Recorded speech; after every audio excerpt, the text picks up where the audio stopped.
Google's next mid-range smartphone is arriving earlier than expected, and it is already creating mixed reactions. The Pixel Hun-A, planned for 2026, is now expected to launch around mid-February. That is almost 2 months earlier than the Pixel 9a, and the sudden change has raised questions about Google's strategy. According to well-known leaker Roland Quant, the Pixel Hun-A will launch in 4 colors: obsidian, berry, fog, and lavender. These color options suggest Google wants to keep things visually fresh. Storage options will remain familiar, with 128GB and 256GB variants just like the Pixel 9a. While that sounds fine on paper, it also highlights the core concern: very little has changed. Leaked renders of the Obsidian version show a design that looks almost identical to the Pixel 9a. The same camera bar is there, the same overall shape, and even the thick bezels appear unchanged. For users hoping for a refreshed design, this will likely be disappointing. The Pixel Hun-A is shaping up to be a very small update. Most of its specifications are expected to remain the same. It will use a slightly improved version of the Tensor G4 chip. While this should offer better efficiency and stability, it is not a major performance jump. Everyday use should feel smooth, but there is nothing here that feels exciting or new.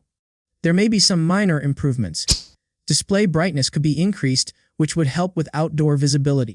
Small refinements like this improve daily use, but they rarely drive upgrades on their own. When a phone looks the same and performs nearly the same, pricing becomes extremely important. Interestingly, the new color options may be the most exciting feature. The berry color is expected to be a bold red shade, similar to Google's Nest Cam Indoor. Fog appears to be a light gray with a subtle green tint, inspired by the Nest thermostat.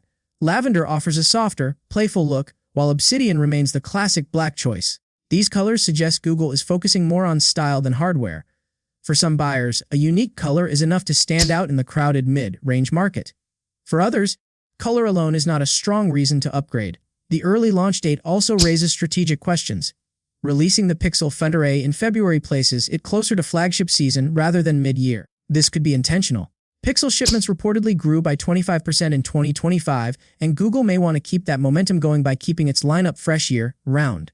At the same time, the limited upgrades suggest Google is drawing a clear line between its budget and premium phones. Higher-end Pixel models are expected to receive more powerful AI features and bigger hardware improvements. This could be a deliberate push to move users toward more expensive devices. Some critics believe the Pixel Hun-A may struggle. When a phone offers very little improvement, it becomes hard to justify, especially if the price stays the same. In that situation, many buyers may choose the discounted Pixel 9a or switch to competitors offering better value. Pricing will be the deciding factor. If Google prices the Pixel Hun-A aggressively, it could still succeed. A lower price would make it appealing to students, casual users, and anyone who wants a clean Android experience without spending too much. However, if the price increases or stays the same as the Pixel 9a, the reaction could be negative. Mid-range buyers are extremely value-focused, and even small price changes matter. There is still a chance Google is hiding a surprise. Improvements in camera processing, battery optimization, or AI-powered features may not be fully revealed through leaks. Google's software has often made familiar hardware feel new. For now, expectations remain cautious. The Pixel Hun-A looks like a safe update that relies more on timing and branding than innovation.